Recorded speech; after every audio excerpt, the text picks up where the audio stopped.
Brother Drew here is going to make sure everybody has a copy. Other people, thank you, Brother Bream, for helping. Brother Kennedy can help too, back there. I think I made 100 copies, so we have plenty. One for everyone.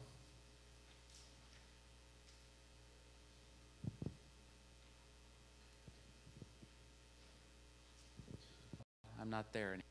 Some people never get over it, whatever the issue is. So, you know, when my father passed away, I said, I want to speak at the memorial service. And they said, of course, you know, what are they going to say? They said, sure. They're not going to tell me no. So I decided to speak at my own dad's memorial service to, you know, be kind of like the speaker for it. Well, I stood up there and I just cried, and I had a handkerchief, you know, I was crying and talking about Dad, and, you know.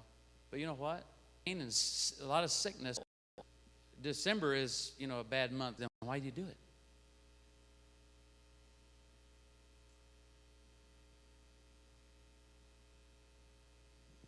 I heard my in-laws, they say it every year. I can't believe we go out and fight those crowds. Then why? Why do it? Quit. Stop it. I mean, every year you're saying the same thing. I hate these crowds. You know, I wish we wouldn't do this. And we say things like, our kids have enough already. And then we just blindly go out and do it again. What's wrong with us? Anybody know? I'll tell you, we're getting prepared for the Antichrist. We'll do whatever they tell us to do on TV.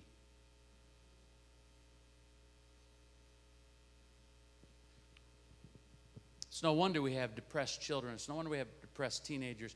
No wonder we have depressed people. We have so much expectation, and people can't fulfill it. It's a big fantasy. I remember one year I lived in Florida, and I'm rushing through the mall. Rushing through the mall. And I'm going to send presents back home to my mom and my dad and my sister. And I'm rushing through the mall, and I'm standing there going, I don't know what to get. I don't know what to get. I don't know what to get.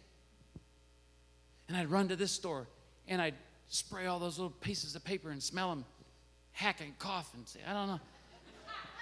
I don't know what to get. I don't know what to get. I was running around. Finally, I remember walking out of a store and I was walking real fast because I was like down to the wire here, you know. I was walking, and finally I stopped. I said, whoa. Something went off in my head. I said, what am I doing? What am I doing? I said, I don't even know what they want.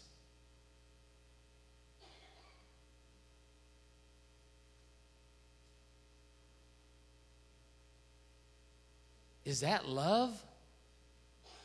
Or am I being controlled by something?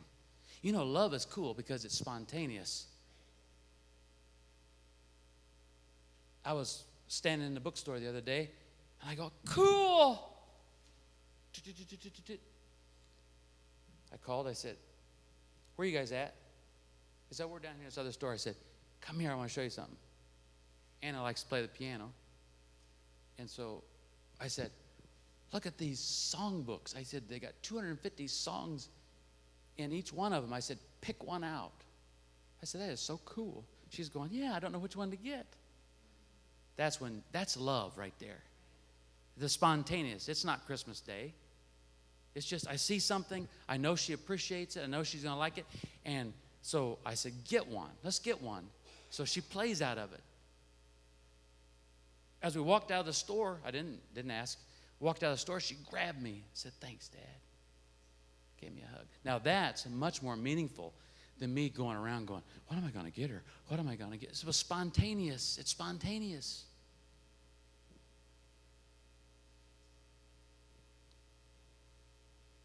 You're going to have to wait till Christmas.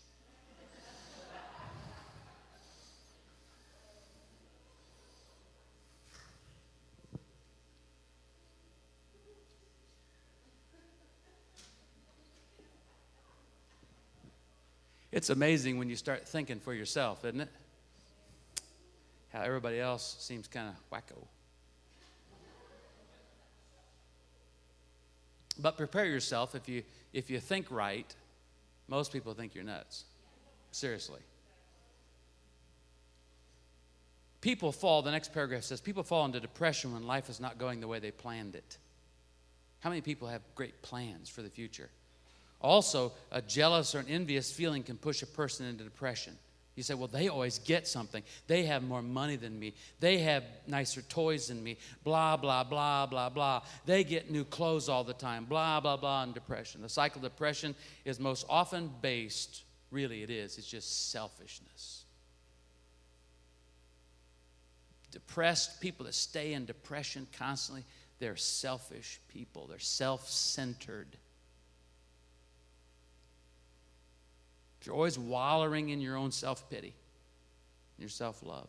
Getting into a cycle of depression is going through a series of highs and lows, over and over again. Now, life has normal ups and downs. It really does. Sometimes McDonald's doesn't give you the right meal. That's a low right there. But we must break free of the episodes that waste time and energy on self-pity. How many people have wasted years on self-pity? How many? How many people do you know have wasted years on self-pity? They sit in their room and they whine and they complain. What are they whining about? It's not going right for me, so I'm just going to sit around and cry and whine. They don't like me. They don't like my preaching. You get used to that real quick. They don't, people don't like me, and people, it's like, wait, time out. Like I told a minister one time, I said, here's the way it is. Here's the way it works. We're talking about ministry now. You preach some things, and everybody likes you. You preach some things, and half the church likes you. You preach some things, and nobody likes you. But you know what you do? You just keep going. Do what you're supposed to do. Just make sure you're not cruel, mean, and stupid. That's my rules that I go by. Just keep going as long as God said do it. You can be that as a father. You may have to be as a father. Walk in your house and say, I don't want to do this anymore. I'd like to shut this off, shut this down, throw this out. Everybody goes, oh, Dad, I can't believe you.